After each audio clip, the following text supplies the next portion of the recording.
we have a secant. What is a secant? Well, what is a secant? 1 over cosine, or, visually, what would a secant be? Thinking back to geometry. Circle with a line through it. All right, so a line intersecting a circle at 2 points.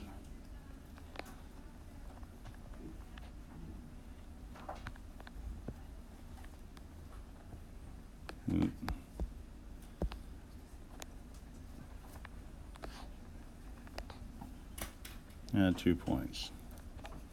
Another definition of secant, which is not as useful for us, but we can, well, I mean, you could kind of make a case for it being useful, but the idea of the 2 points is going to be the most useful.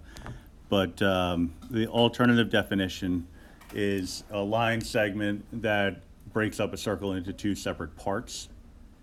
But how would it do that unless it crossed in 2 different places? So I think this is the base definition of that. All right, so if we're looking at a circle, a medium quality circle there, looking at something like this. And there's our 2 points. And so that would be our secant line. All right, so then the question would be, well, what if it's not a circle? Can you still have a secant? That would be more of a question from me rather than something that you might be potentially pondering. Arbitrary curve, which is the same as every other arbitrary curve I create. A secant would look something like this.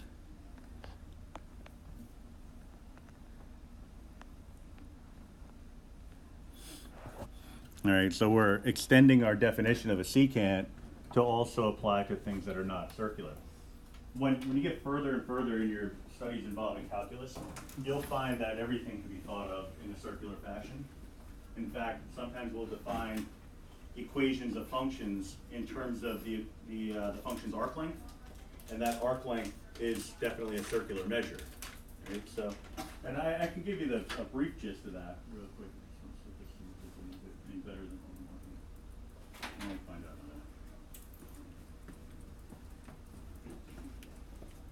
Like dragging it all over the screen.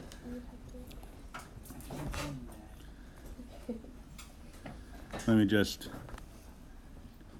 draw the curve again. Well, any curve, it really doesn't matter. And just really highlight a tiny smidge of it. Like a really tiny smidge. That would be an arc length.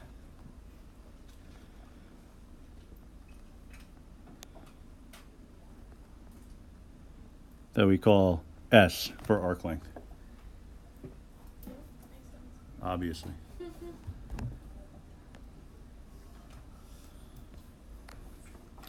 All right. If we assume, and we can, that every little smidge of distance along a curve is the arc length on the circumference of some circle,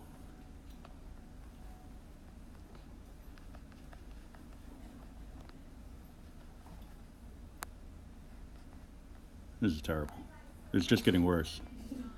Just stop. Just stop. I'm just going to draw one shaky line going to each one and just live with it. All right. All right, so we know things like S equals R theta. So here's my theta, here's my R. What we end up with is a tiny little bit of arc.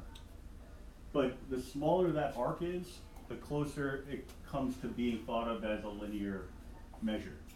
Right? It's already measured in linear units, but actually thinking of it as a line segment. So what we could do is connect these points directly using a straight line segment. If we're connecting any 2 points along the circumference of a circle with a straight line segment, you're looking at something called a secant. All right? So basically what we're doing is over wider intervals. So I can do it,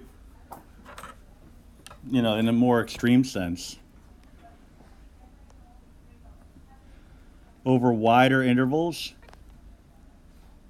the straight line connection of 2 points. And you could extend it if you want, if you really need to feel like you have to follow to the letter the definition of the term secant. All right, it's a line that intersects the circle at 2 points, so let it be a line. But all we care about is the segment connecting the 2 points. All right? So as we're going towards the middle of the circle, that's a pretty wide interval. And it doesn't really, my crappy drawing aside, doesn't really model the curve itself. But as we get closer and closer together, as those 2 points get closer and closer together, that line segment connecting those 2 points become a better and better approximation of the length of that curve, right, on that interval. So what I would have to do is have infinitely many of these tiny little smidges starting from here and ending here in order to determine the length of this entire arc. But it comes down to this concept of a secant, right? So what I've just done is introduced you to a couple of concepts, one of which was differential calculus, so derivative-based calculus, and something called integral calculus, so integration-based calculus. Right? So the idea of taking something on a micro level and then expanding it out, that's something that we look at using a concept called integration. Right? But if we're just looking at slopes, then we're looking at derivatives.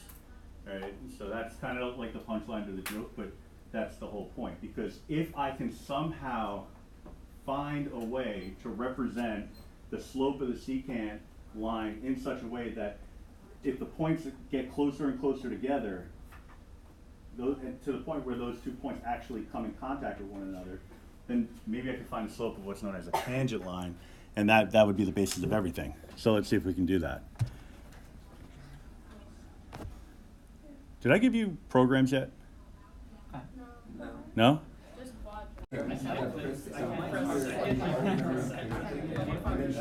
So I don't want to say that these programs are life-changing, but they're time-saving, which can be life-saving. There's value. You'll see in a minute. This time I don't want to steal my own thunder. Find the slope of the secant line on the given interval. So a slope, regardless of whether or not you look at the graph, it really doesn't make a difference, because as long as you know it's a continuous function, there's no breaks in it in any capacity, you're going to be able to figure it out. You're looking at some kind of cubic function. I'm not really concerned with accuracy in terms of the sketch. I just want to give you a sense. Starting at, let's say 1, and I'll put 3 over here. I have no idea. But I'm looking for a slope connecting these 2 points. All right. So indirectly, it's telling me really to go back to Algebra 1 and stay there. I like that. It was a great time. I hate algebra. I hated Algebra 1. Hey, you didn't have me as a teacher. That's why. I got my Algebra 1s coming in next period. They're still adjusting to me right now, but once they do, they'll realize I'm their favorite teacher. So 1, 0. And then 3, 24. Wait, we're 24. We're just plugging things in. We're guessing. Oh, I got it. Yeah, you plug it right in to the function. Get the y value that goes along with it. All right. So slope of the secant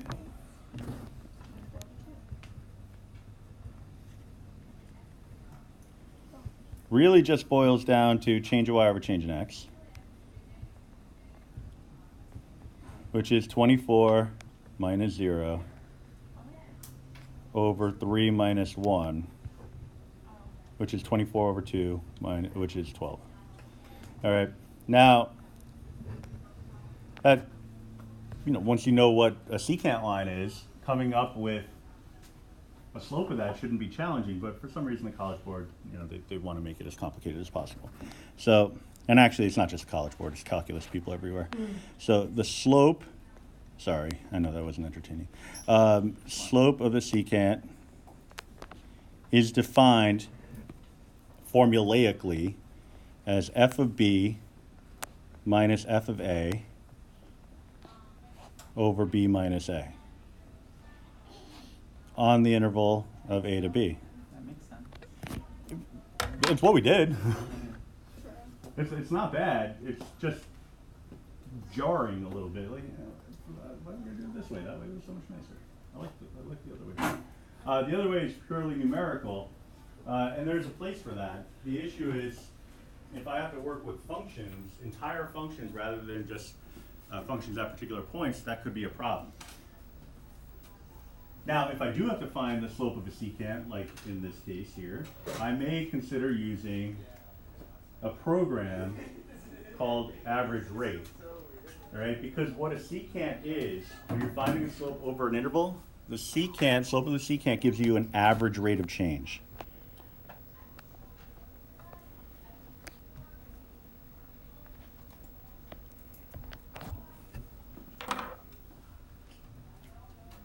So, I use my average rate of change program. So hit enter on the program, hit enter to activate it. It calls for a y1, which is x cubed minus x. Hit enter. If it gives you an error message whenever you do that, it's because something is stored in y1 already, and for whatever program you're using, it just means I forgot to put one line of code in there. It's the delete variable y1. But if you go right to the a, then your program's running fine. That a is the lower bound of the interval. So I type in a 1. The b is the upper bound of the interval, so I type in a 3. Average rate is 12. How do you know that you're not doing x to the 3 minus x? Oh, parentheses. If I wanted to do that, I'd put the 3 minus x in parentheses. Order of operations is always going to take care of powers first. Yeah. So, I mean, you can take a look at the program, because, so if you go to edit on average rate, just don't hit clear. But if you look at the structure of the program, it's pretty consistent. The first 3 lines of code are really for any situation in which you want to put an equation into y1 in your calculator, right? So even if you look at that and you're like, I don't know what any of that means, it just basically is telling us that those 3 lines would be there if you wanted the calculator to ask you what the equation is, all right? You don't need them if you're just going to type the equation, if you're going to remember to type the equation in before running the program. It isn't until you get down to the prompt that you see that that's where the magic's happening. And if you look at everything that follows, it should make sense. It's actually pretty straightforward. Prompt A and B, all right? So ask the user what the A and B values are, all right? That makes sense. And then the next calculation is f of b minus f of a over b minus a. y1 of b, that's my function. y1 of b minus y1 of a, that's my numerator divided by b minus a. I store it into D, so I actually can display something as part of my final answer, but that, I mean, it's pretty not bad. Any formulaic approach, like quadratic formula, is going to follow a similar structure where you ask the user for some information and then you perform some calculations, and then you just have to remember to display the results. Right?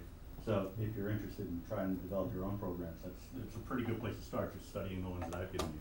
Right? Because it took me a while to understand the language, but once I did, I started banging out. I got crazy with this. I started banging out program after program. Oh. Yeah, just. You made all those? Yeah. Ah. Can you share all? Well, some of them are statistics, so they're not relevant. I gave you the relevant ones. Wait, Casper You left. Oh yeah. But these are irrelevant if you have a TI-84 because they're built into the TI-84s. Now I wrote it for people who have TI-83s. Just didn't work. The program just didn't. Now, hopefully you could see the benefit of a program like this as part of a multiple choice question. Find the average rate of change, find the slope of secant, something along those lines. Number 2, you're looking at, if you were actually to graph it, this one's easy to graph, so I'll just do it real quick. We have an x-intercept. Well, we don't have to worry about the x-intercept, so I'll just get the vertex 1, -3. Huh? Yeah.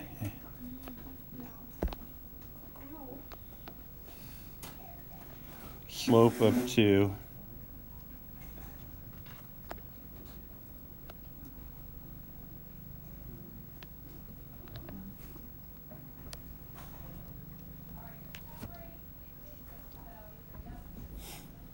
All right, so this is telling us to find the slope of a secant line connecting 0 and 2. I think that's 2. I don't know.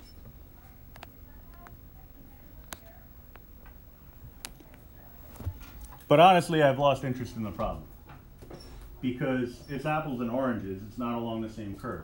Even though this is defined as a single function, it's really two separate functions just written together as shorthand, right? So the 2 points are not on, starts with an O, on the same part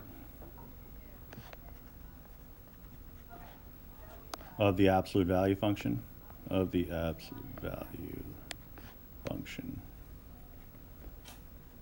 Therefore, no meaningful slope.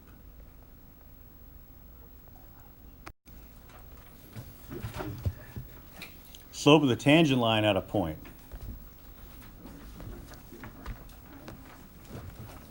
So let me draw my arbitrary curve again. I'm going to draw a secant.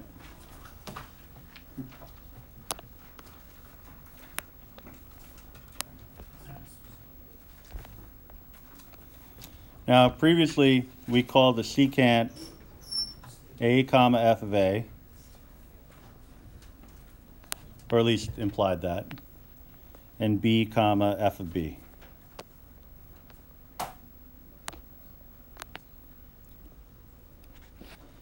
All right, so the slope of the secant, again, was f of b minus f of a over b minus a. All right, but then it begs the question, because I'm looking for a tangent. If I wanted to try to use the same approach to come up with the slope of a tangent line, that would be a problem, because if the 2 points are at the same location, then my denominator would zero out, right? Because if I had coordinates that are the same x value, x minus x would be equal to 0. But the idea here would be, well, what if these points were actually moving closer and closer towards each other?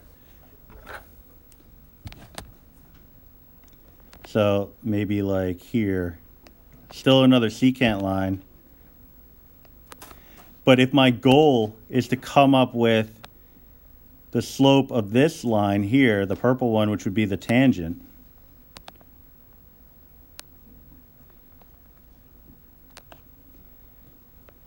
then the red line segment, the red secant line, would have a slope that's probably going to be maybe not that much better, but it's going to be better than the blue one in terms of being a predictor of what the slope of the tangent line is. And the reality is, as we move closer and closer to the tangent,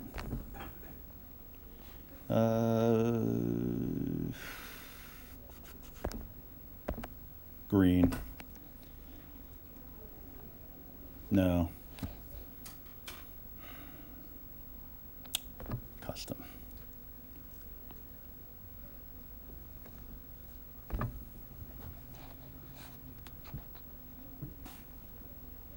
As we move closer and closer, what we're ending up with is something that will become more and more of an accurate predictor of whatever the slope of the tangent line is. And that's the theoretical idea behind it.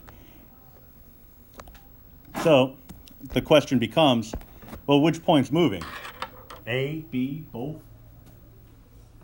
Can I write a limit problem where I say A is approaching B? I don't see why not. B is approaching A? I don't see why not. So limit of f of B minus f of A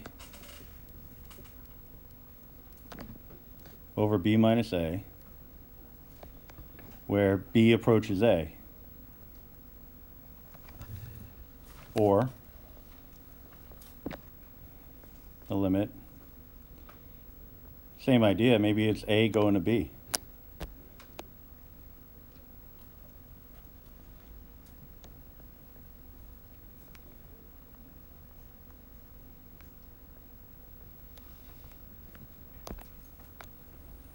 They would both mean the same thing because essentially, I mean, regardless of whether A is going to B or B is going to A, the distance between them is decreasing. Or maybe the distance between the two of them is going to 0. So you could even say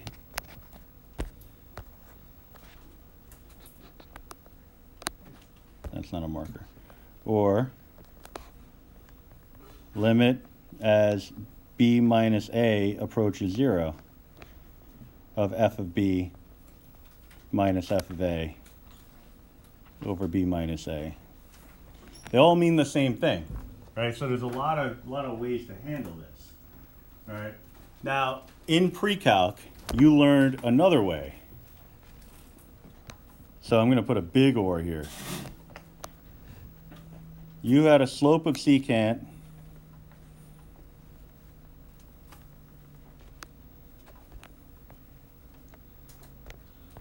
formula that was f of x plus h minus f of x all over h. That's familiar? Yeah. Yeah, you've definitely seen that plenty of times. Just a question of what you did with it. All right, it's the, they call it the difference quotient, but any fraction that's got a minus sign in it is technically a difference quotient, so I don't know why they call it that. Slope of a tangent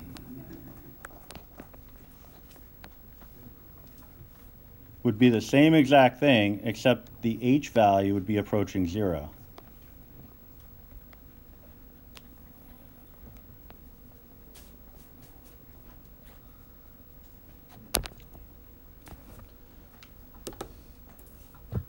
The rationale behind this idea is pretty similar to what we were talking about with the curve on the other one, except it's a little bit more user-friendly for functions, whereas the other method is a little bit more user-friendly for particular points. So if I have a point here, I'll call it x comma f of x. I'm going to have some horizontal movement that we'll call h. That'll get us to a second point. If I move over and then the corresponding movement upward, I get to my second point. The x value of that second point would be what? I started with an x and I increased by h, x plus h.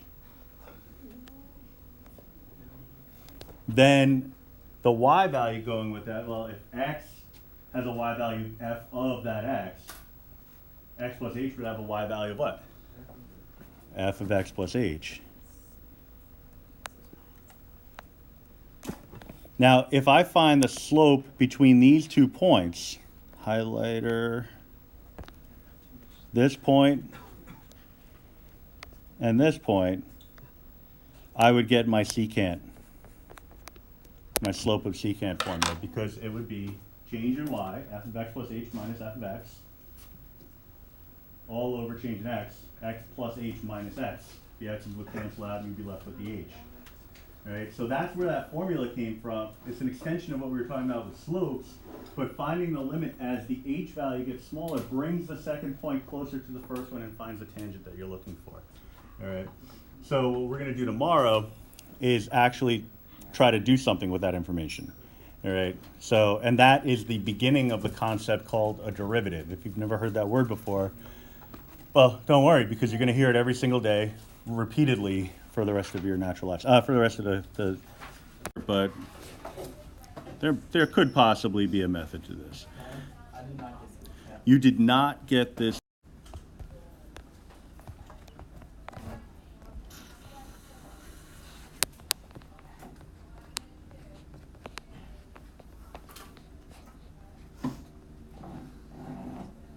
All right, so there's a couple of ways that we could tackle this. Obviously, I didn't give the amount of room that would accommodate 2 separate approaches. So we'll just go with the first approach that kind of came up when we were discussing this yesterday, because it was let's talk about how you could find the limit, or I'm sorry, the slope of the secant line. But, and then we looked at all the variations of that, and then after that it was, but there's another way to do it if you want to use the difference quotient from last year. But let's start with the way that I introduced first. All right, so we're looking at, again, just a brief recap. Some function. I'm looking for instantaneous rate of change, which is the change at a point. All right, so we start off with the change between two distinct points. And then we slowly start bringing that point back closer and closer to the first point. Yesterday we designated it as the first point as A and the second point as B in terms of X. But we want to have it in general terms. So let's do it this way. Let's designate some particular point A, comma, f of A. And the second point would be some variable coordinate, x, comma, f of x. This way we allow general terms to work their way into our process. If I do that, then I have my slope of the secant, which would be f of x minus f of a.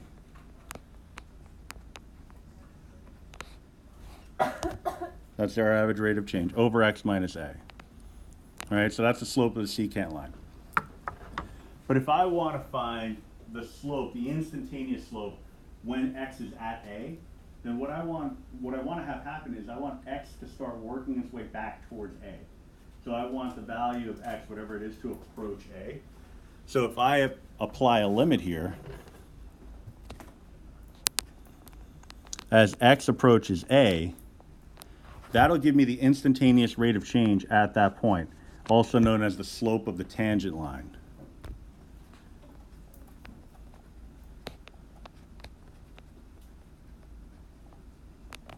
All right, same thing as the instantaneous rate of change, just different lingo.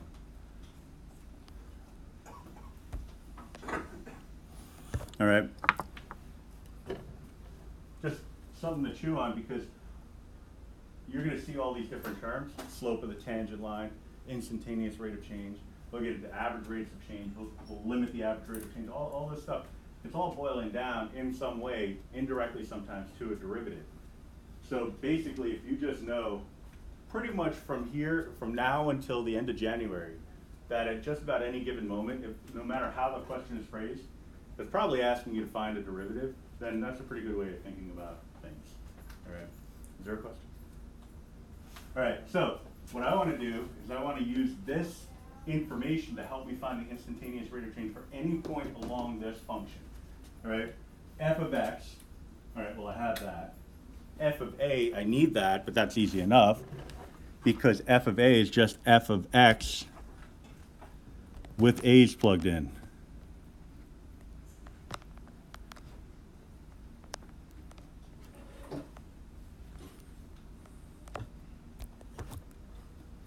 I used to do a problem when I taught pre-calc.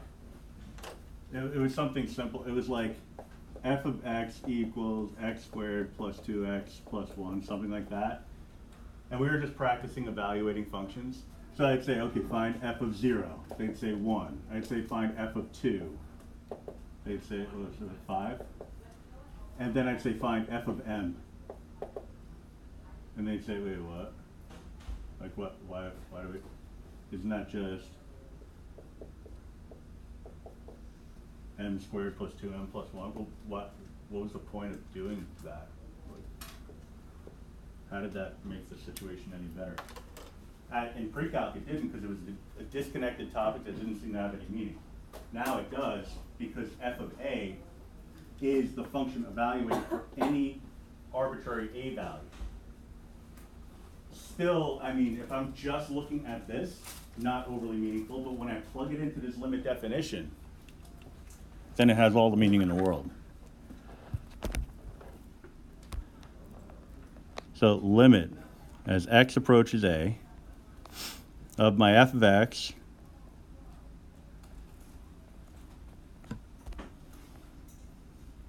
minus my f of a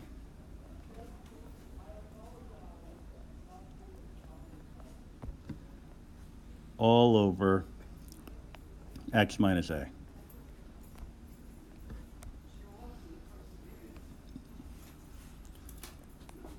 I'm thinking this should probably, oh, I can't, all right, whatever. I was going to try to erase that and make it black, but it's fine, we'll live with it.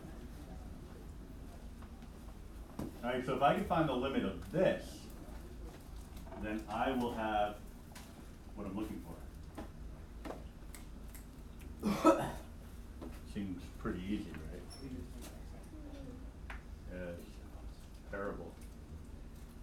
Right, so algebraically, you'd be thinking things like common denominator, probably.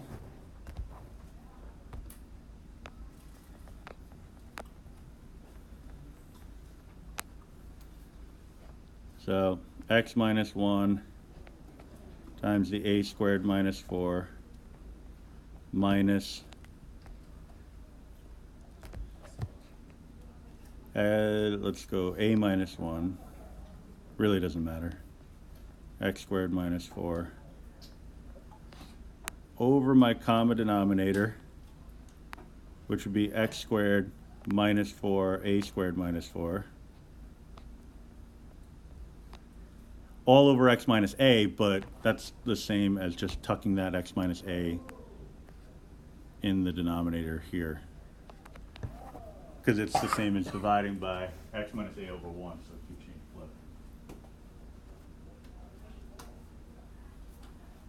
flip. Rational functions, I mean, it's my least favorite topic, so I understand if it's your least favorite topic. It's just the algebra, it's not, I don't think it's difficult, it's just tedious and annoying.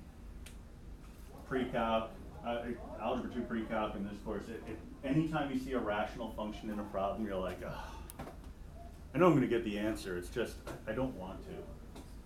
You know, same thing with radicals, they're just annoying, right, but necessary. And you'll see when we get to some applications. All right, so, yeah, I mean, distribute.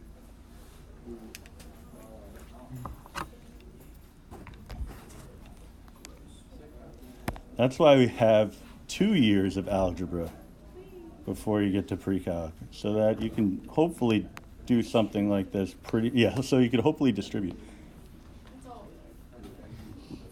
Yeah, distributing and factoring, that was it, really. If you think back to every single thing you learned, it all came back to those 2 ideas.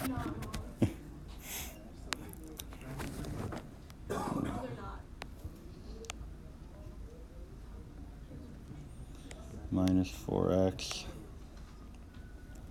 plus a squared plus 4. I almost lost myself there. I'll have to scroll back and forth. Minus ax squared minus 4a minus x squared plus 4 all over that LCD.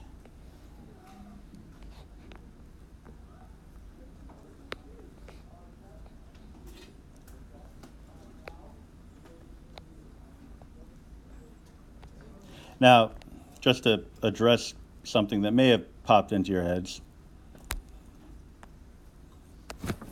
Why are we doing this? Because, well, not the why are we doing this problem, why are we learning and stuff, but more so like why are we doing the algebra? Because I need to get rid of the x minus a on the bottom, because if I were to substitute in, because x is approaching a, if I substitute an a in here, it's going to go to 0 and make it undefined. And if I substitute a 0 on the top, I haven't verified it, but it's probably going to make it 0 on the top, also making it indeterminate, right? So that's the rationale there. Yeah, sure. All right, so all that for a teensy tiny little cancellation. It's like, all right, cool, yeah. It is. It's like so terrible. All right, so we need to regroup. I mean, literally, regroup the expression, not like rethink our approach or anything. So we have to take terms that can be grouped together and put them together and see where it goes from there. The idea being that we're trying to factor out, sorry, x minus a, all right? So I'm looking for any situation in which that might happen in order to regroup. So let me first distribute the negative, clean it up a little bit.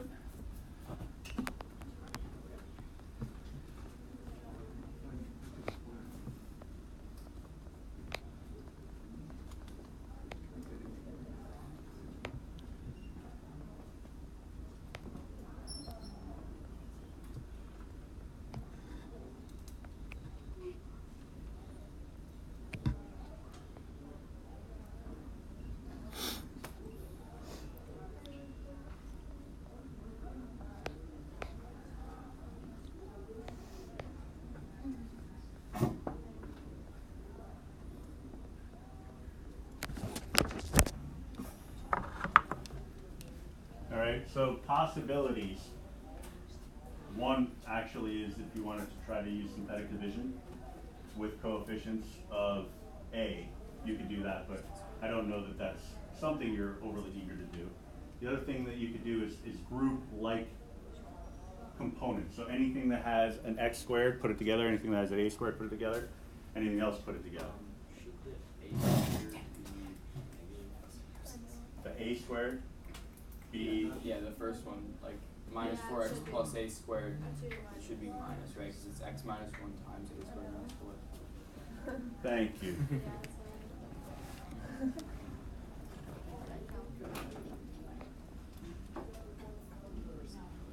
So that one is an a squared, a minus a squared.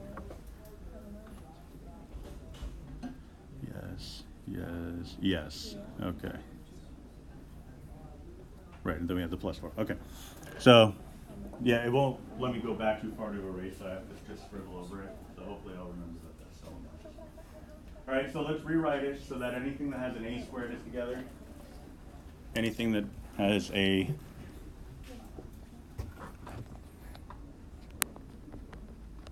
x squared and so on. So, x a squared minus a squared.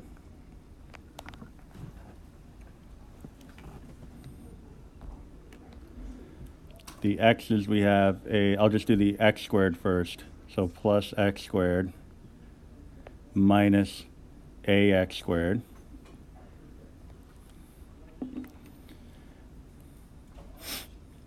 And then the last one, I'm going cross-eyed here. I'll do negative 4x minus 4a just so I have the x's in front.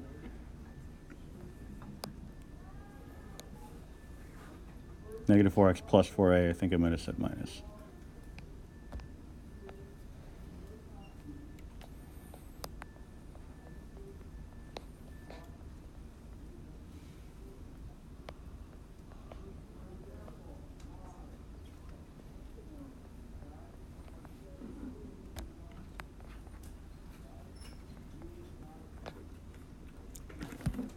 All right, so that would be, it seems anyway, the most reasonable way to group.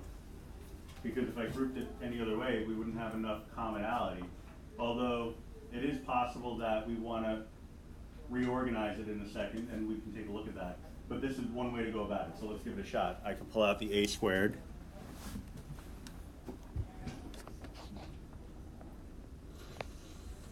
We'd have an x minus 1, so that's already a red flag. Plus x squared, 1 minus a, and then minus a 4, and that would be, in that case, we'd have what we're looking for there, just that one part, x minus a. But that's not good enough, because we have those two guys, because I need it in each one, so this is irrelevant at this point. All right, so that's our first attempt. So what we're looking for is a way to have an X and an A in there. All right, so when you're grouping, you're looking for commonalities, but you're looking for a commonality with a goal. All right, so I need to regroup things, and we can look at the different items separately, but I need to regroup them in such a way that I'll have an X minus A left over. All right, so like, for example, in this case here, if I were to pull, just looking at this pair, which I just pulled the, well, I removed it, but if I just pulled an A out of here, I would have an A minus X squared, so not quite. So I need pairings of values that would have left over, when I pull out the GCF, would have left over an X minus A. All right, so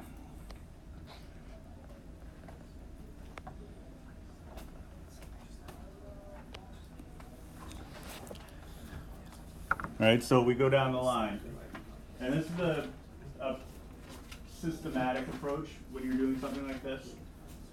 If you're looking for, particular items, I think anyway, the best way to handle it would be to take an item and compare it to the item next to it. Pull out a GCF, see what you get. If I pull out a GCF here, I get A squared minus 4. That's not what I want. So forget this second one. Go to the third one. Here, my GCF is A squared. If I pull out an A squared, I get an X minus 1. Go to the next one. Here, I can pull out an X and an A, right? If I pull out an X and an A from these two, what do I get? A minus X? Okay, so let's hang on to these two guys. All right?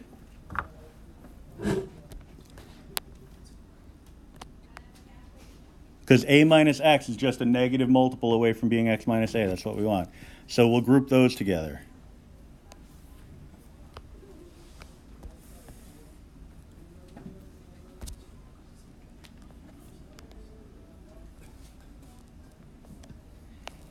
All right, so let's see if we can find another pairing of values. Negative 4x and A squared. No GCF, right? Negative 4x and 4a. My GCF would be what? A 4. Okay, if I pull out a 4, what do I have? A minus x. All right, so same deal. So pull out a 4 from those two.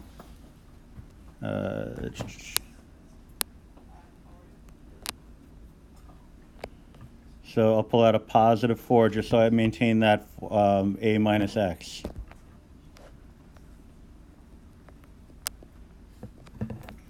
And then the last one's a little weirder, or the weirdest one, I guess, but we have what we need in the last one there. Negative A squared plus x squared. I'm just going to tack that on at the end.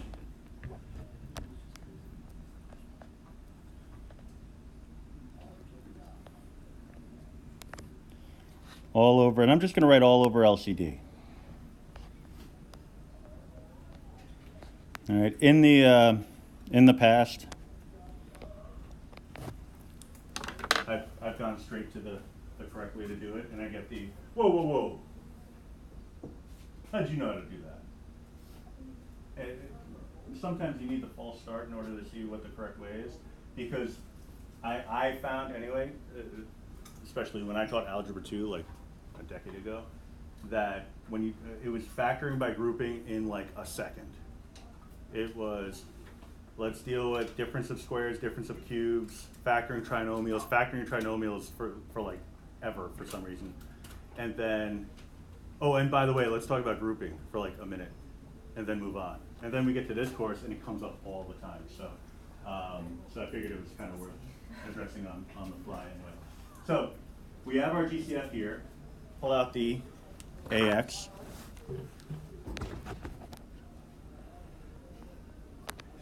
All right, so if I pull out the AX, I have, now if I pull out the AX, I'm going to have an A minus X, right? But eventually I want to cancel out X minus A, so let me pull out a negative. And then I'll have an X minus A. Instead of a positive 4, let's pull out a negative 4 and make that an X minus A.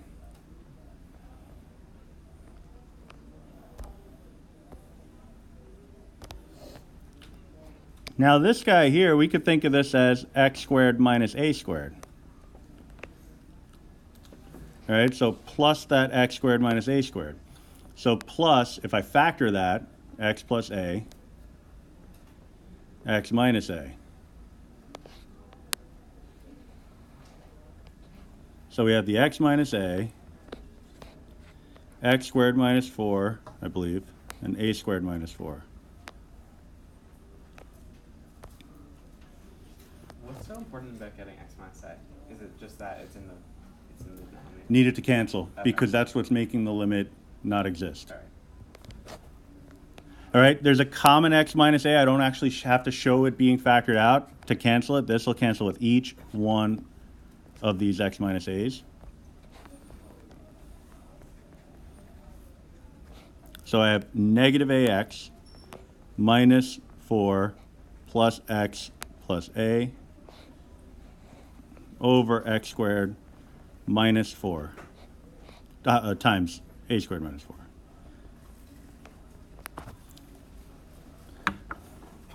I mean, we could do more factoring if we wanted to, but it's not necessary. And the reason it's not necessary is the x minus a canceled out. The x minus a was the troublemaker. That's what was giving us something undefined or indeterminate. So now that that's gone, I can directly substitute.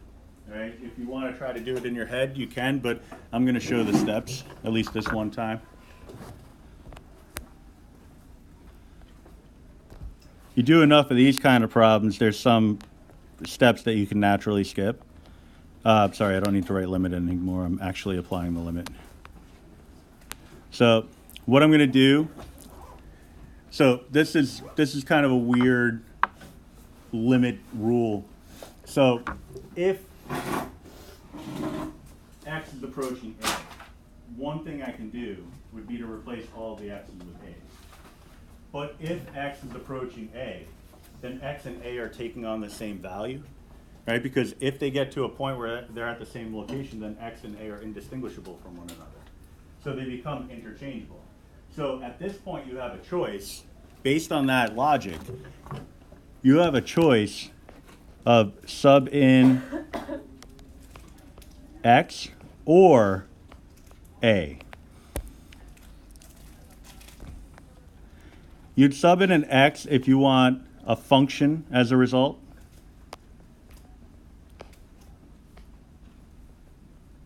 You'd sub in a if you want a numerical answer.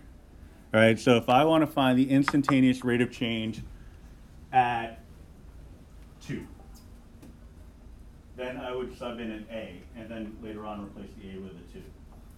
If I want it as a function, and I do want it as a function in this case, then I would substitute in an x, all right? Because in this case, it's saying find the instantaneous rate of change for any point along the curve, so a variable x value, all right? So because x and a, if this ever happens, if this limit ever happens, x and a will take on the same value. If they ever do, then they're interchangeable, all right? So, and that actually happens with all limit problems, except if I say something like the limit as x approaches 2. I know I can interchange the x and the 2, but what would be the point of plugging the x into the original function? The original function is already in terms of x, right? In those cases, I want it in terms of a particular number.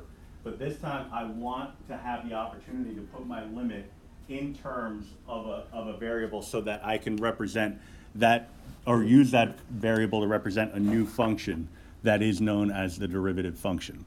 All right, so all of that is basically my license to replace every a with an x.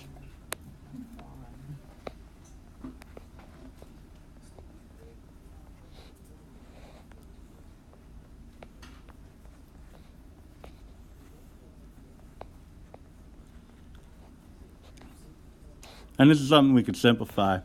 We're looking at, I mean, not much, but negative x squared plus 2x minus 4, bless you, over x squared minus 4 squared. All right, so that original function was known as f of x, so we call this function f prime of x.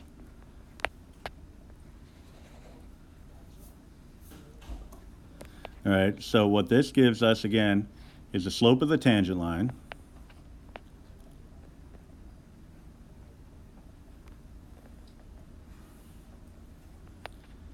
At any x, except where it might be undefined, where x cannot be equal to plus or minus 2. Right, because then it wouldn't exist, right? That wouldn't make sense. Also gives us something known as the instantaneous rate of change.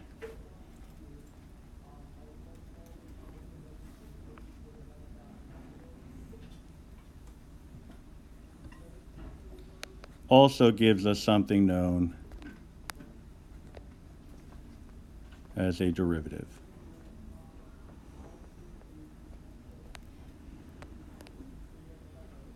And it also took up way more room than I gave you. Oops. All right, so somebody could have that.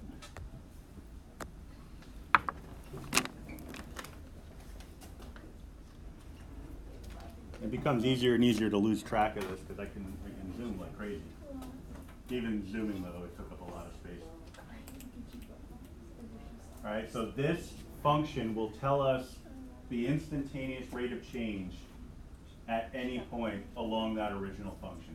So how fast the slope is changing. Well, how fast the position is changing would be represented by this. All right. There's other ways to do it. We'll learn shortcut techniques. But rational functions, I meant what I said before. You never look forward to them because even the shortcut techniques still take a while. So it's not something you're overly interested in doing. Right? So, yeah, that's not the only time you're going to see an example like that. So if you're worried that it's going to be a terrible experience that you'll just have to figure out on your own, that's not the case. We'll figure it out together. All right. Find slope of the tangent line when x equals 1. What's the equation of this tangent line? All right. So now that we know that this is something called a derivative, one thing that you could actually do is try to find a derivative function on your calculator. But we could also use this technique. When you're dealing with things that are not rational functions, it's not anywhere near as bad. So limit as x approaches a of x squared minus 4 minus a squared minus 4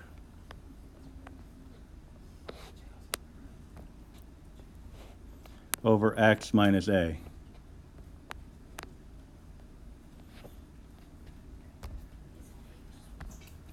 All right, so numerator cleans up x squared minus a squared.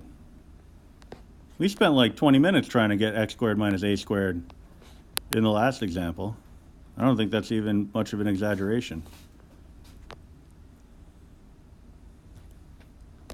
This simplifies right down to limit as x approaches a, top factors to x plus a, x minus a, so of x plus a.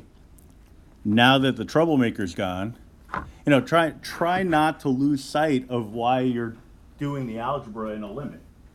It's always, again, to get rid of the troublemaker, the thing that's causing it to be undefined or indeterminate. If nothing's causing it to be undefined or indeterminate, just sub in.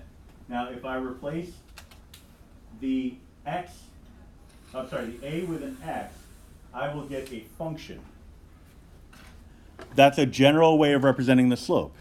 It's a very subtle difference, almost meaningless in terms of practically doing it, but something the AP seems to really care a lot about. When we say when x is equal to 1, we're really saying x is equal to a, right? With the a value being equal to 1.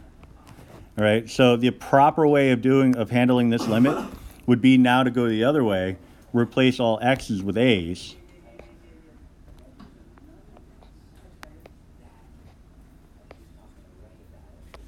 and then replace the a with whatever a really is.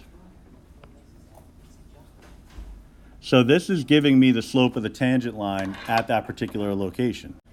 They weren't fun when it came to using the f of x plus h model, but this method is pretty nice when it comes to numerical derivatives. because I would just do 9 minus 3x plus x squared minus 9 minus 3a plus a squared over x minus a. So we got a mare and a mare, so only 2 mares, but still a sufficient amount of mares to get the job done.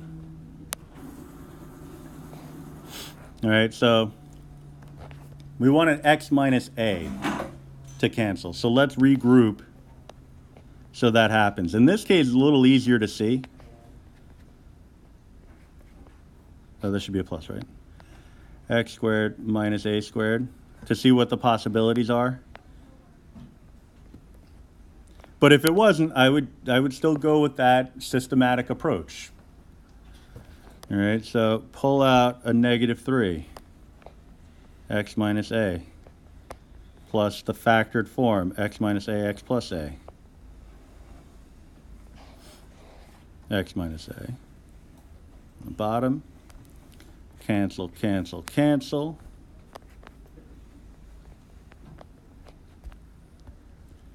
And so our derivative is going to be based off of a much simpler expression, negative 3 plus x plus a.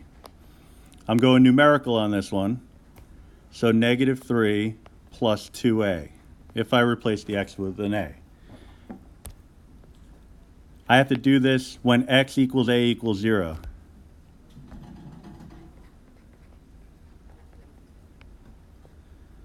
So we're looking at negative 3 plus 2 times 0, which is negative 3. That's our slope of the tangent line. So what's my slope of the normal line? 1/3.